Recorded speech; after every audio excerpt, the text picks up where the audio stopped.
अस्सलाम वालेकुम। Programme debate news analysis में मैं हूं आपके साथ मुनीज़ा मोइन। नाजरीन, आज प्रोग्राम में हम सबसे पहले तुर्किया और शाम में आने वाले ज़लज़ले पर बात करेंगे। इस खौफनाक ज़लज़ले से अब तक 1600 के करीब अमवात हो चुकी हैं और बताया ये भी गया कि ज़लज़ला आने के बाद 1 मिनट तक इसके आफ्टर शॉक्स महसूस किए जाते रहे और जब दूसरा ज़लज़ला आया तो उसके बाद तुर्की में इमरजेंसी नाफिज कर दी गई। पाकिस्तान से वज़ीर-ए-आज़म पाकिस्तान शहबाज शरीफ ने ताज़ियत का इजहार किया है। साबिक सदर आसिफ अली जरदारी, बिलावल भुट्टो और अगर मैं बात करूं तो निगरान वज़ीर आला पंजाब मोहसिन नकवी साहब ने भी इजहार अफसोस किया है। पैनल में मेरे साथ नवीद चौधरी साहब, पीजे मीर सर, जावेद इकबाल साहब और इफ्तिखार अहमद साहब मौजूद हैं। मैं चाहूँगी इफ्तिखार साहब आप बताएं। मेरी बहुत अफसोसनाक है और रात को आया है, उसके लोग सोए हुए थे और मौसम भी बहुत ठंडा था। इस वक्त तक जो कंफर्म डेथ हैं वो 1014 तुर्की के इलाके में है और 783 जो डेथ हैं ये सीरिया के इलाके में, और जो ज़ख्मियों की तादाद है वो हज़ारों में है क्योंकि डेब्रिस जो है अब भी रिमूव की जा रही हैं और बिल्डिंगें अभी भी गिर रही हैं। ये जो आपने कहा ना आफ्टर शॉक्स, ये हकीकत में आफ्टर शॉक कितने संगीन नोयत के थे वहाँ पे, उन्होंने बिल्डिंग को हिलाया है और अब बिल्डिंग्स गिर रही हैं। बहुत बड़ा हादसा है, बहुत बड़ा सान है और जिस तरह की मदद की ज़रूरत है इस वक्त उनको पाकिस्तान ने अपनी हैसियत के मुताबिक तो ऐलान किया कि हम जाके मदद करेंगे।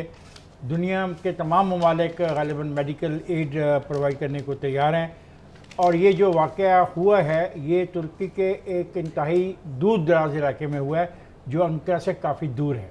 ये बात आपके ज़हन में थी। लेकिन एक बात जो अजीब नोट की गई कि एक ऐसा महकमा है दुनिया में जिसने इस बात के खदशे का इजहार किया था कि इस इलाके में ज़लज़ला आएगा और 48 आवर्स पहले उसने ये बात कह दी थी, जो नामुमकिन नज़र आती है क्योंकि अभी तक ये नहीं साइंस से साबित हो सका कि वो आने वाले ज़लज़ले के इलाके को डिफ़ाइन कर सके। लेकिन ये एक नई डेवलपमेंट है जो हम शेयर करना चाहते हैं। इफ्तिखार साहब, आपने इसके बारे में प्रोग्राम शुरू होने से पहले भी बताया, नेदरलैंड्स का ये एक इंस्टीट्यूट है जिसने तुर्किया में आने वाले ज़लज़ले का 48 घंटे पहले बता दिया था और अब उसने कुछ नई इमेजेस जारी किए हैं जिसके अंदर इफ्तिखार साहब कौन से एरियाज़ को हाईलाइट किया गया? हमारे सब कॉन्टिनेंट के दोनों बड़े जो आबादी वाले इलाके हैं उनको उसने हाईलाइट किया है।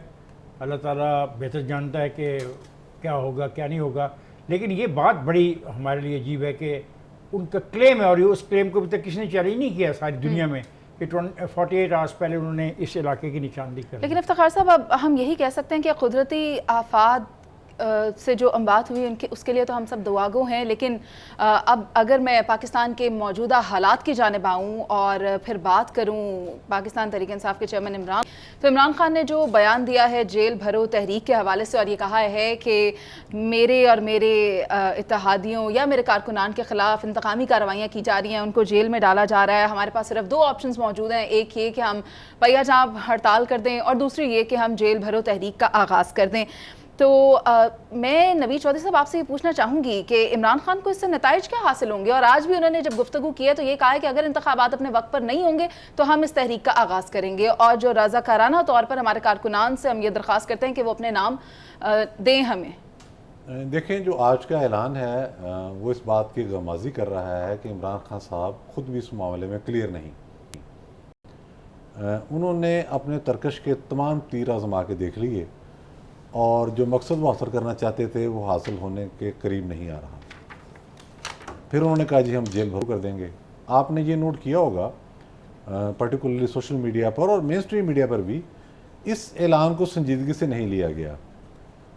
जिस वक्त इंसान एक चीज़ को बार बार रिपीट करे और एक ही अंदाज इख्तियार कर ले तो एक स्टेज ऐसी आती है, ये एक इकनॉमिक्स का असूल भी है, law of diminishing margin utility.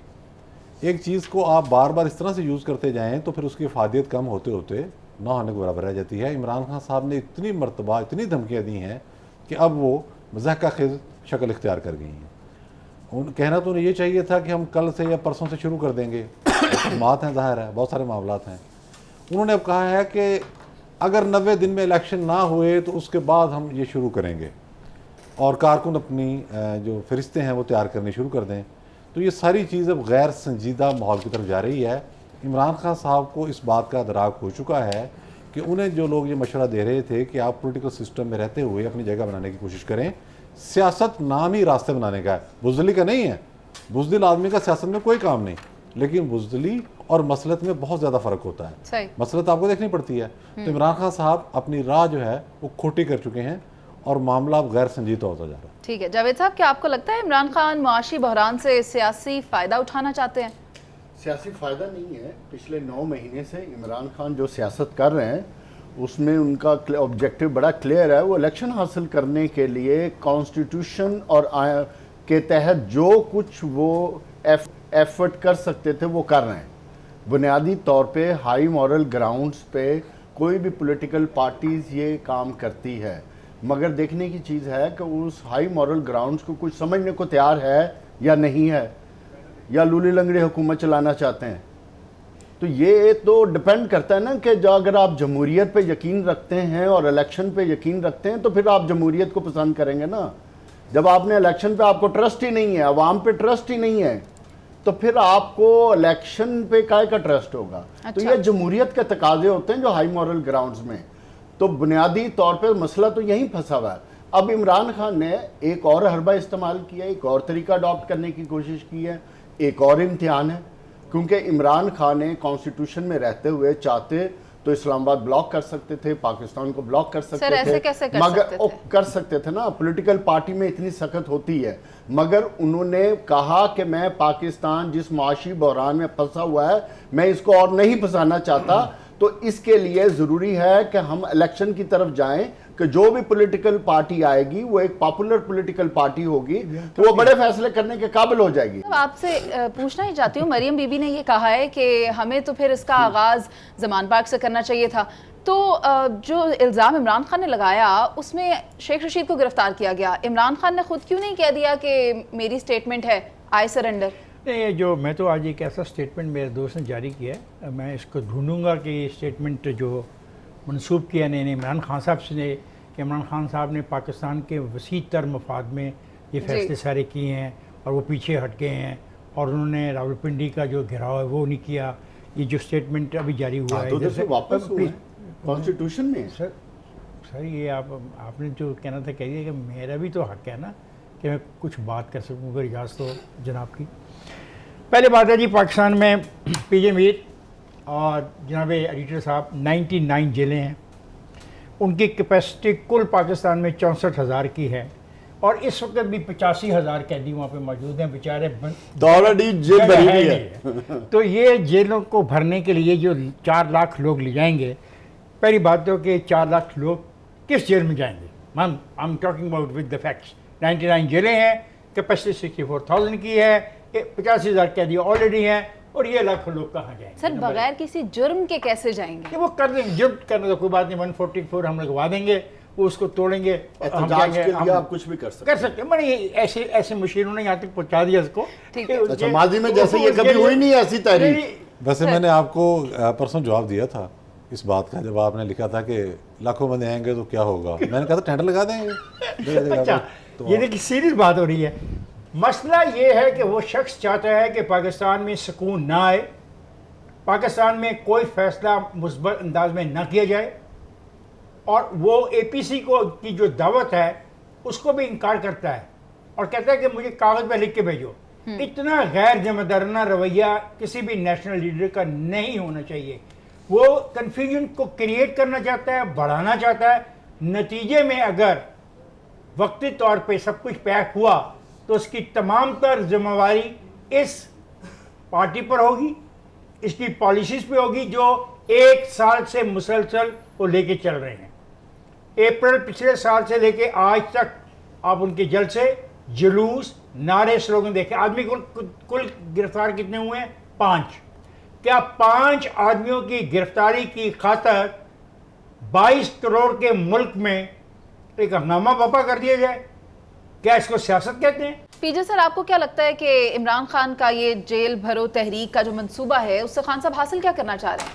देखिए, इस वक्त अगर आप इमरान की पॉलिटिक्स को देखें वो पॉलिटिकल आइसोलेशन में है। यूजुअली जब इस तरह की कोई सिचुएशन होती है तो आप कहीं ना कहीं वो जिस तरह हमने पहले देखा है पॉलिटिक्स में GDA बन गई, ग्रैंड अलायंस बन गई, ये वो फलाना, ये किसके साथ बनाएंगे? ये अकेले हैं, 13 तो एक जगह बैठे हुए हैं, तो इनके साथ इसमें कोई नहीं है। सो बेसिकली ये अपनी स्ट्रैटेजी इनके साथ अवाम है ना, किसके सर?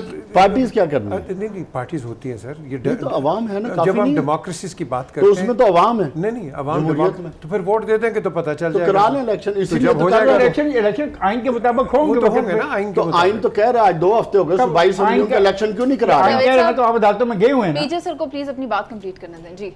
देखें जी, इमरान की अपनी स्ट्रैटेजी है, वो अपनी स्ट्रैटेजी पे चलेंगे, उनके पास और कोई अल्टरनेटिव नहीं है। अभी इन्होंने एक फिगर दिया है कि भाई इतने हज़ार हैं, वो या अटक जेल को भर देंगे या लाहौर फोर्ट को भर देंगे, दैट्स द ओनली अल्टरनेटिव। उसके बाद आप क्या करेंगे? सो क्वेश्चन इज़ कि thinking politically and as a student of politics कि क्या is this the only way out? Is this how we are going to run this country? कि jails में चले जाओ या ये कर लो वो, this is not how you do it. You do it through a dialogue, जो कि हम बार कर रहे हैं। अब आज अच्छा लगा असद कैसर ने भी बात की कि भाई सूबाई असम्बलियों के इलेक्शन क्यों नहीं अनाउंस हो रहे? आप उससे देखिए that is not sir the आपने क्वेश्चन ना। गवर्नर साहब का खत तो पढ़े होंगे ना, तो देखिए, फिर अब उस तरफ ना जाएं जिस तरफ इफ्तिखार साहब ने आपको रोका है। लेट्स सी कि ये जो जिस पे हम बात कर रहे हैं, असद कैसर ने एक इंडिकेटर दिया है कि भाई आओ हम करना चाहते हैं, लेकिन उनकी रिजर्वेशन है, हाँ जी आपने मैं लिख के नहीं भेजा, आपने टेलीफोन पे कहा, ये कहा, जो कि एयाज ने उसको बिल्कुल क्लियर कर दिया। ठीक है, यहाँ हमने देखना है for the sake of Pakistan and for the sake of जो आप अभी इकोनॉमिक्स की बात करते हैं, for the sake of all that हमें डेमोक्रेटिकली चलना है and in the true letter and spirit. तो वो एक ही तरीके पे होगा कि आप इनको लिख के भेजें, वो उसको बैठे, क्योंकि इस वक्त इतनी कॉन्ट्रडिक्शंस हो रही हैं दोनों साइड से, लेट मी टेल यू। और ये कॉन्ट्रडिक्शंस जो हैं they are hurting your economy because you have only 3 weeks, that's it. So in these 3 weeks आपने टर्म्स पे आना है। अगर आपको याद हो कि 98 में जो हुआ था, आज वही एग्जैक्टली रिपीट हो रहा है। उससे ज्यादा ठीक है। पीजे सर, आप इमरान खान की स्ट्रैटेजी की बात कर रहे थे, खान साहब की स्ट्रैटेजी पर आपने भी बड़े मौसर तरीके से बात की, लेकिन हमने भी देखा इमरान खान ने जो अमरीकी साजिश का बयानी किया सबसे पहले, फिर उसके बाद लॉन्ग मार्च की तहरीक निकाली, फिर उन्होंने आर्मी चीफ की तकर्री के ऊपर एक मामला खड़ा कर दिया और उसके बाद कातिलाना हमले की साजिश का इल्ज़ाम लगा दिया। इन तमाम इमरान खान की स्ट्रैटेजी से हासिल क्या हुआ? उसके बाद हम अंदाज़ा लगा सकते हैं कि जेल भरो तहरीक से क्या हासिल होगा। लेकिन अगर पाकिस्तान तहरीक इंसाफ कोई किरदार अदा करना चाहती है, अपना पार्ट प्ले करना चाहती है, तो जो कुल जमाती कॉन्फ्रेंस होने जा रही है 9 तारीख को, अब देखना ही होगा कि उसमें शिरकत करती है या नहीं। अभी चलते हैं एक ब्रेक पर, जिसके बाद वापस आएंगे और इसी पर बात करेंगे। आप साथ रहिए।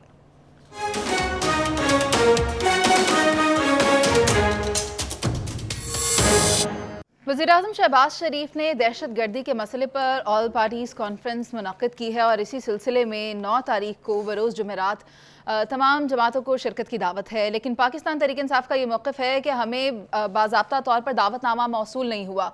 तो पीजे सर, आपको क्या लगता है, अगर पाकिस्तान तहरीक इंसाफ इसमें शिरकत नहीं करेगी तो क्या गलती तो नहीं करेगी? Let me add one thing more, कि दावतनामा मसूल नहीं हुआ, हमें तारीख दी है इलेक्शन की, तब हम आएंगे। दोनों बातें देखिए बिल्कुल अब दो बातें मांग रहे हैं। देखिए ना, अब बात आती है कि जब एक ऑन द वन हैंड आप कहते हैं कि भाई पाकिस्तान की बिल्कुल मईशी हालत ख़राब है, पॉलिटिकली सब कुछ ख़राब है, हमारी दुश्मनी है, हम इसको ख़त्म करते हैं, तो अगर आपको एक किसी ने कह दिया भाई बैठ जाओ तो बैठ जाओ। देखिए ना, हमने तो इंटेंट को देखना है। अब आप देख रहे हैं टेक्निकलिटी को कि लेटर आएगा, ये होगा, आपने इंटेंट देखना है। अब आपके पास सीनियर पॉलिटिशियंस हैं, ये मेंबर्स हैं इसके पीडीएम के, जिन्होंने आपसे रब्ता किया, बैठ जाओ यार, क्या फ़र्क पड़ेगा, क्योंकि आपने काम तो वही करना है ना जो कि अवाम के लिए।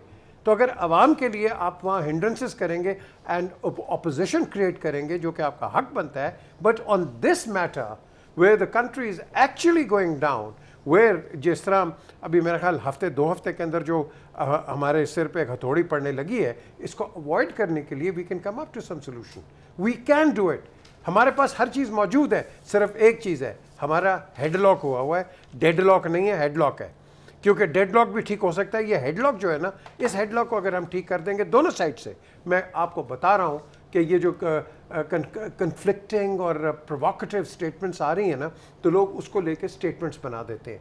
तो इसको आप ख़त्म कर दो, आपके पास हर चीज़ मौजूद है, we can get out. Iftikhar के पास मैंने बार बार पहले भी कहा, रिपोर्ट पढ़ी है इसकी लगाटम इंस्टीट्यूट की, हम फेल्ड स्टेट नहीं है भाई।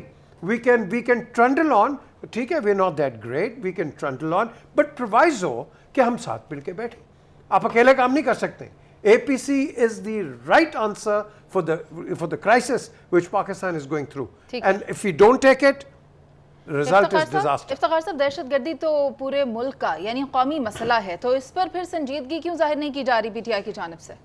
ये खुल के बात अब आपके सामने आ गई है। देखें, उनकी तरफ से दावत मौजूद है, इनकी तरफ से शराइत शुरू हो गई है। पहले तो है कि तहरीर आए, और फिर इसमें यह भी शर्त कल ज़ेर बहस रही कि इसमें यह कहा जाए कि हमें इलेक्शन की डेट दें। तो ऐसा मुमकिन नहीं है, क्योंकि हमें फौरी तौर पर दहशतगर्दी के बारे में तैयारी करनी है, और बहुत लंबी तफसीली मीटिंग हुई है इसके ऊपर, फ़ौज के साथ और सिविलियन के साथ।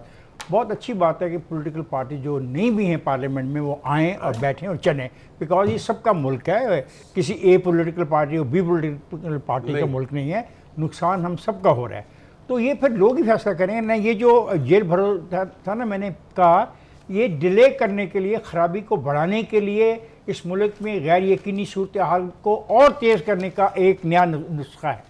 नोइंग वेरी वेल कि दूसरी तरफ APC हो रही है, और APC से पहले वो जेल भरने का नुस्खा दे रहे हैं, जिसकी कि वो डेट नहीं दे रहा।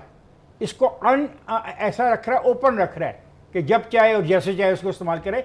मैंने 20 मरतबा ये रिक्वेस्ट की पर्सनल, इमरान खान साहब, you are one of the leader of Pakistan. आपको पिछले इंतखाबात में बहुत अच्छे वोट मिले, लोगों को आपसे तवक्कुआत थी आप तब्दीलियाँ लाएंगी, आप नहीं ला सके। वजूहात आप बेहतर जानते हैं कि बाजवा साहब ने रोका या फैज़ ने रोका, we don't know, history will tell us some time. लेकिन एक मैं आपसे मिन्नत करता हूँ, इस मामले को आप अना का मसला ना बनाएं।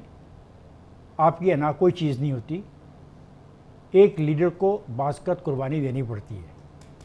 आगे बढ़ें, APC में शमूलियत अख्तियार करें, और वो तजावीज़ पुट करें जो काबिल अमल हों। अब ऐसा ना करें कि आप खेलने को चांद मांगने शुरू कर दें। ठीक है, आइए आगे चलें।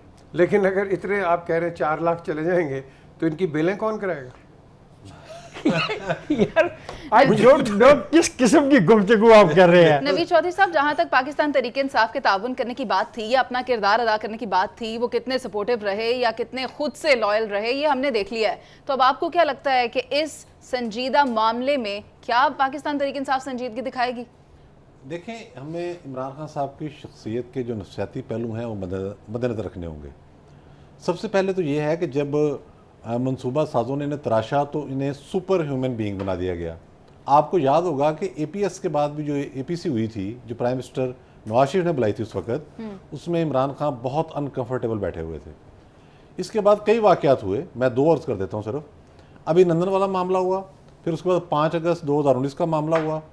दोनों APCs जो थी वो जनरल कमरजवेद बाजवा और जनरल फैज़ हमीद ने बुलवाई।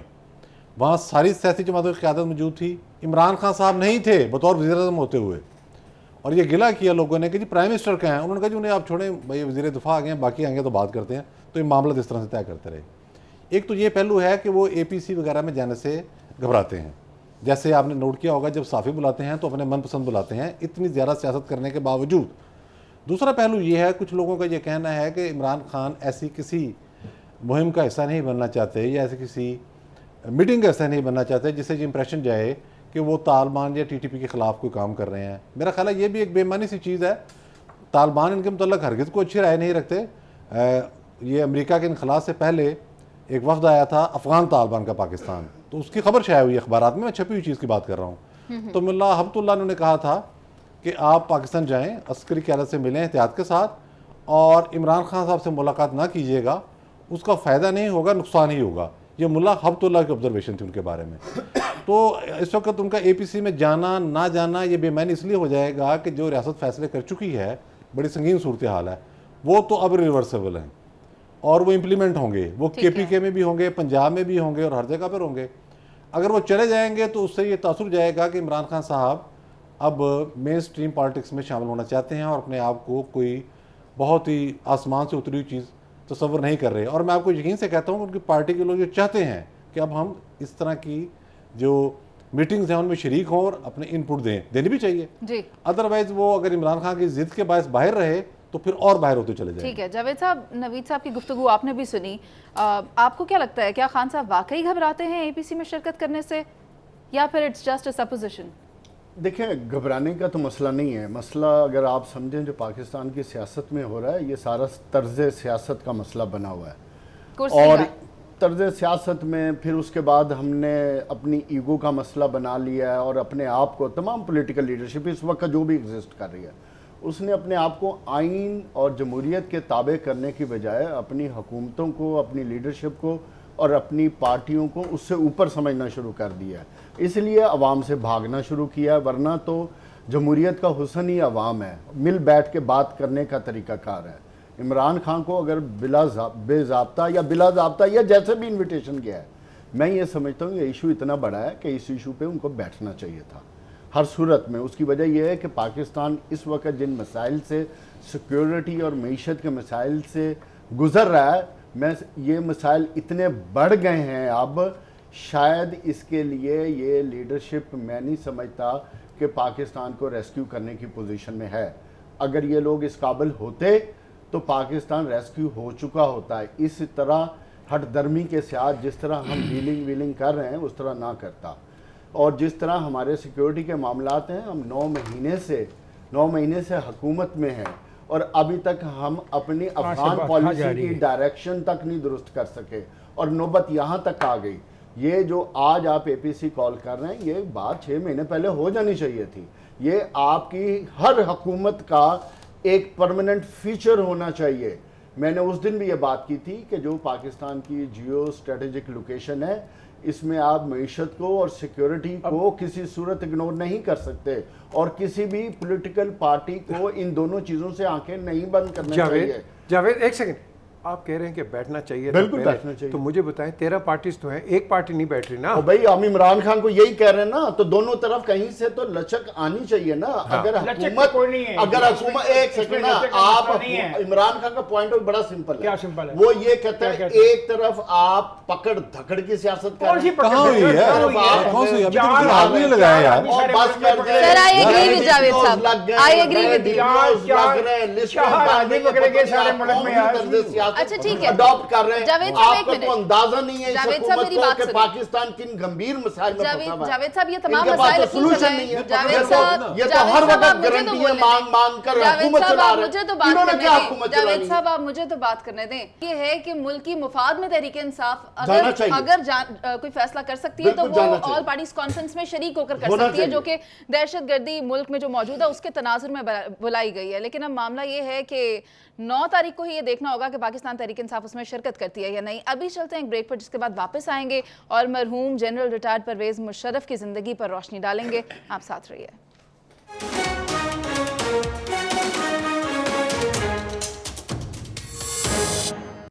पाकिस्तान के साबिक सदर जनरल रिटायर्ड परवेज मुशर्रफ 79 बरस की उम्र में दुबई में इंतकाल कर गए और यकीनन ये एक कौमी सानहा है। पीजे मीर सर, मैं आपसे पूछना चाहूँगी, वो आपके बड़े करीबी दोस्त रहे हैं, आपकी कुछ यादें अगर आप हमसे शेयर करें। मैंने जितना उनको देखा, क्योंकि हर वीकेंड को Friday Saturday we always used to be together London में, और वरना हम ब्रिगेडियर नियाज़ के घर चले जाते थे रिचमंड में, और उसके अलावा फिर कई लोग आते थे पाकिस्तान से, रूलिंग पार्टी की तरफ से भी दूसरे, तो we used to go out and जो कॉन्वर्सेशन होती थी हमेशा, मैंने कभी भी फॉर एग्ज़ाम्पल उनके एडवर्सरी आप कह लो पॉलिटिकल नवाज शरीफ, कभी उनके मुतालिक कोई गलत बात नहीं उन्होंने की, कभी ऐसी कोई गैर मुनासिब बात नहीं की। एंड आई रिमेंबर ये शहबाज शरीफ आज वज़ीर आज़म हैं, इनका कॉल गया ब्रिगेडियर नियाज़ को, तो ये कार्ड खेल रहे थे, तो उन्होंने कहा कि सर वो शहबाज शरीफ की कॉल आई है तो उनको कैंसर हो गया है। तो इन्होंने आँख क्या कहते हैं ना फ्लिक करने के अलावा उन्होंने कहा भेजो उसको बाहर, भेजो बाहर। ये ऐसे इंसान थे, बहुत नरम, बहुत मैंने कई दफ़ा पूछा, मैं कि सर आपने नवाज शरीफ को एग्जाइल में भेज दिया, कहते हैं आई डिडंट इवन नो, ये तो उधर से वो कोई वो वज़ीर आज़म था, उसका नेफ्यू था, मैं नाम भूल रहा हूँ उसका, ये तो उन्होंने वो डील क्या नाम था जी, तो मैंने कहा जी, फिर कहते I had no idea and all that. और मैं आपको एक चीज़ बताऊँ, मैं नवाज शरीफ के साथ वापस गया, जब ये वापस आए एग्ज़ाइल से, रावल लाउंज में हम उतरे, तो पहले तो वो जहाज़ में बैठे रहे, जब उतरे रावल लाउंज में तो हर एजेंसी ने FIA ले लें, ISI ले लें, MI ले लें, हर एक ने, और ये हर एक ने बहुत अच्छा बर्ताव किया नवाज शरीफ के साथ। एक फोर्स थी एलीट फोर्स, उन्होंने इनको धक्के दिए। मैं प्रेसिडेंट हाउस 2 दिन के बाद गया तो मैंने कहा सर, क्योंकि अच्छा इनको किसी ने कहा मेरे मुतालिक कि आओ पीछे, तुम तो नवाज शरीफ के बड़े नारे लगा रहे थे। तो मैंने कहा sir with the greatest respect, ना मैं आपके लगाता हूँ, ना बेनज़ीर के, और ना ही नवाज शरीफ के, लेकिन मैं आपको एक चीज़ कहूँ कि Nawaz Sharif sir 3 times prime minister और उनको ये धक्के दिए। अच्छा। तो ही सेड नो, मैंने तो ऑर्डर किया था कि कभी नवाज शरीफ को कोई टच ना करे। एंड मेजर आमिर, उनके मिलिट्री सेक्रेटरी वो बैठे थे, ही कॉल्ड हिम, आमिर ये पीजे क्या बात कर रहे हैं? मैं कहा सर ये मेरे सामने हुआ है, I was there in the lounge and he says इसकी इंक्वायरी करें, और उसकी इंक्वायरी हुई। तो मैं समझता हूँ कि ये बड़े ही एक ऐसे इंसान थे जो डेमोक्रेसी लेके हैं। आज ये जो मीडिया बैठा है, ये क्या पाकिस्तान का जिक्र सबसे पहले करने वाला, पाकिस्तान का नारा लगाने वाला, ये सारा मीडिया किसका है? ये जनरल मुशर्रफ ने दिया आपको, सही, किसी पॉलिटिशियन ने नहीं दिया। पीजे सर इफ्तिखार साहब ने भी उनको जवाबदेह ठहराया था। इफ्तिखार साहब से पूछते हैं कि मैं पर्सनली कहूँ कि बहुत स्ट्रेट फॉरवर्ड आदमी था, खुल के बात करता था, आपको पसंद आए या ना आए, एडवेंचर करता था। और कारगिल का मामला जो था वो एक एडवेंचर था, उसका ये ख्याल था कि ऐसा करके उसको शाबाश मिलेगी, लेकिन मामला बहुत उलझ गए वहाँ पे, और फिर पाकिस्तान के प्राइम मिनिस्टर को जाना पड़ा। ये एक उसे मिस एडवेंचर हुआ। दूसरी बात है कि उसको अपनी ताकत पे बहुत एतमाद था। मेरा उनसे शदीद इख्तलाफ है 2 पॉइंट्स के ऊपर, और उसका इजहार भी मैंने किया। एक तो भुट्टो साहब के मामले में जो उनका रवैया था वो दुरुस्त नहीं था, और दूसरा जो वाक़या कराची में हुआ वो दुरुस्त नहीं था। बाकी as a person I tell you, उसमें बर्दाश्त का बहुत मादा था, बहुत मादा था बर्दाश्त का। इंटरव्यू कर रहा हूँ मैं उसका, बहुत सख्त सवाल हो रहे हैं। 2 जनरलों ने कोशिश की कि उसकी टाई को सही करने की आड़ में इसको बंद करा दें। Believe me, he said it, नहीं मैंने कहा है, मैंने बुलाया, मैं पूरी बात करूँगा, आधा ये जीतेंगे, आधा मैं जीतूँगा। इफ्तिखार, मैं आपको एक चीज़ बताऊँ, अभी 1 महीना पहले मैं नवाज शरीफ और मरियम के साथ था लंदन में। तो मैं जब गया तो नवाज शरीफ ने मुझे कहा तुझे पता है मैंने आज बड़ी दुआएं की हैं जनरल मुशर्रफ की खैर के लिए। मैं कहा जी वेरी गुड। मरियम बोली, शी सेड कि मेरी वालदा इतनी सख्त इनकी मुखालिफ थी और उन्होंने बड़े सख्त अल्फाज इस्तेमाल किए, but he never retaliated, he never said a word. Sir ये होती है बड़ा, ये बात है कि बड़ी अजीब पर्सनैलिटी है जी पाकिस्तान में। आज उसके लिए दुआए खैर भी की गई है और उसको बहुत बुरा भी कहा गया। हमारी पार्लियामेंट में फातह नहीं होने दी गई, तो उसने तकसीम किया है मुल्क को, और उसके चाहने वाले और उसके न चाहने वाले। लेकिन अफसोस की बात एक मैं मनोज कहूँगा, जिन लोगों ने उससे फ़ायदा उठाया, मैं देखता रहा ट्विटर पे, उनमें से किस किस का बयान मग़फ़िरत का भी आता है। कुछ ऐसे लोग भी हैं जो मग़फ़िरत का बयान भी जारी नहीं कर सके, और आज उसकी बिना पर अरबपति है। देख लो नवीद चौधरी साहब, अगर मैं परवेज़ मुशर्रफ के वक्त की बात करूं तो वो उनका जो दौर था वो जाना जाता है गैर मामूली फैसलों की वजह से, कुछ हंगामा खेज वाक़यात भी रहे, तो उनके दौर पर आप ज़रा रोशनी डाल दें। उनका दौर हर लिहाज से हंगामा खेज था, और मैं चूँकि उन दिनों रावलपिंडी में था तो मुझे ज़ाहिर है बहुत क्लोज़ और सबसे बड़े इदारे के साथ मैं मुंसलिक था, तो मुझे सारे मामलों को बहुत क्लोजली देखने का मौका मिला। सबसे पहले तो जनरल मुशर्रफ साहब का जो आना है वो बहुत बड़ा पाकिस्तान के लिए एक सानिया था। उन्होंने एक मिस एडवेंचर किया कारगिल में, और हमें ये बताया गया कि बहुत बड़ा कारनामा होने जा रहा है। बाद में पता चला कि ये तो सारी गेम ही कुछ उलट-पुलट थी। आप अंदाज़ा लगाएं कि इतना बड़ा वाक़या हो रहा है और air chief, naval chief, core commander किसी को पता ही नहीं है। 4 अफराद ने ये मिस एडवेंचर किया। उसके बाद वहाँ बात छिड़ गई कि इनका कोर्ट मार्शल होना चाहिए। ज़ाहिर फ़ौज के अंदर गुस्सा था, कोर कमांडर तक लाइलम थे जब वो बात छिड़ी तो इन्होंने कू करने की तैयारियां शुरू कर दी अच्छा। और हुकूमत के खिलाफ बहुत सारी चीज़ें इस ग्रुप की तरफ से सामने आना शुरू हो गई। मुझे उस वक्त राजा जफर साहब ने बताया कि बड़ा अजीब व गरीब प्रेशर है, हमें समझ नहीं आ रही। एक तरफ से कहा जा रहा है कि इसका कोर्ट मार्शल करो, पूरी की पूरी नॉर्दर्न लाइट इन्फेंट्री उड़ा दी गई इस मिस्टर रजर के चक्कर में। पूरी दुनिया के अंदर पाकिस्तान का एतमाद ख़त्म हो गया। मैंने अपनी ज़िंदगी में पहली मरतबा देखा चीनी दफ्तर खारजा ने बयान जारी किया कि जिन्होंने कारगिल का तनाज़ा शुरू किया है ख़त्म करने के भी वही ज़िम्मेदार हैं। ये सूरत हाल थी। सिवाय सऊदी अरब के आलमी बरादरी में कोई मुल्क हमारे साथ नहीं खड़ा था। नंबर एक बात की और मैं तस्दीक करता चलूँ, ये कहना कि उन्होंने मीडिया को आज़ादियाँ दी, वो जो न्यू वर्ल्ड ऑर्डर की जो नई किस्म थी जिसके तहत पूरी दुनिया में चैनल भी निकलने थे और एजेंडा भी आगे आना था, वो एक लाजमी अमर था। उस दौर में बर्मा जैसे मुल्क के अंदर भी कई चैनल निकले, इंडिया में भी बहुत सारे चैनल निकले, जहाँ अमरीतियाँ थी वहाँ भी बहुत सारे चैनल निकले। एक बहस दूसरी तरफ चली जाएगी। ठीक है। जनरल मुशर्रफ साहब ने सियासी तौर पर बहुत बड़े बड़े ब्लंडर किए, अदलिया को कुचला, 2 दफ़ा उन्होंने मार्शल लॉ लगाया पाकिस्तान के अंदर, 2 दफ़ा। और उसके बाद कश्मीर के मामले पर जब उन्होंने हदबंदी की, उन्होंने इंडिया को बाढ़ लगाने की इजाज़त दे दी। कुजा एक दौर में वाजपेयी चल के यहाँ आ गया और एक अनरेबल सोल्यूशन की तरफ हम जा रहे थे। मैं नहीं कहता पूरा कश्मीर में मिल जाना था, लेकिन एक अनरेबल सोल्यूशन डिस्कस हो रहा था कि चुनाव फार्मूला ले लें, जम्मू आप ले लें, कश्मीर हम ले लेते हैं। ये हमें बुलाकर हुकूमत वालों ने कहा। मुशर्रफ साहब ने वो मौका भी गंवा दिया। तो अल्लाह ताला उनकी मग़फ़िरत करे, लेकिन बहुत सारे उन्होंने ब्लंडर किए ज़िंदगी। जावेद साहब, मुशर्रफ दौर की आमरीत से जमहूरी इदारों ने क्या सीखा है? काश सीख लेते तो आज पाकिस्तान का ये हाल ना होता। बहरहाल मैं तारीख़ी कुछ बातें करूँगा, शायद मैं उनका विटनेस हूँ बहुत सी चीज़ों का, उन इवेंट्स का। मियाँ नवाज शरीफ की हुकूमत के जाने का फ़ैसला इंस्टीट्यूशन का फ़ैसला था।